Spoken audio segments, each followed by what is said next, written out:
Heavy লাগলো, heavy. ওখান দিয়ে মাউন্টেন রাইড করলাম, মাউন্টেন। রাস্তাটা হেভি অবস্থা। এখানে ফুলের বাগানটা দেখো।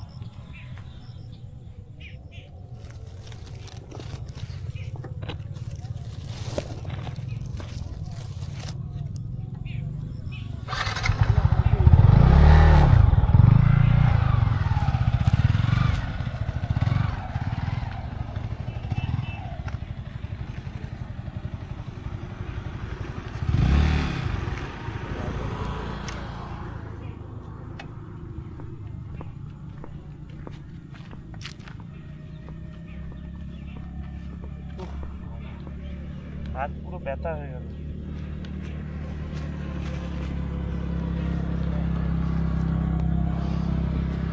হাত ব্যথা হয়ে গেল এখানে গাড়ি চালিয়ে। এখন বাড়ির দিকে যেতে হবে। সূর্যও ডুবে গেছে আর এই রাস্তা পুরো অন্ধকার হয়ে যাবে। অন্ধকার হয়ে গেলে আর ভালো লাগবে না। এই রাস্তা পুরো অন্ধকার হয়ে গেলে রাস্তা পুরো অন্ধকার অন্ধকার হয়ে যাবে। কারণ দেখো ল্যাম্পপোস্টে একটাতেও আলো নেই, বুঝতে পারছো। আর আমাদের এই গাড়ি নিয়ে ট্রেন দিয়ে তাড়াতাড়ি কেটে পড়তে হবে। এই চার সাইডে দৃশ্যটা হেভি সুন্দর লাগলো, তাই জন্য এখানটা দাঁড়িয়ে একটুখানি ভিডিও বানালাম। তোমরা দেখতেই পাচ্ছ এখানে ধান। তো ভিডিওটা এখানে স্টপ করছি। তো ভিডিওটা যদি তোমাদের ভালো লেগে থাকে তো একটা লাইক কমেন্ট শেয়ার করে দিও। তো চলো টাটা, দেখা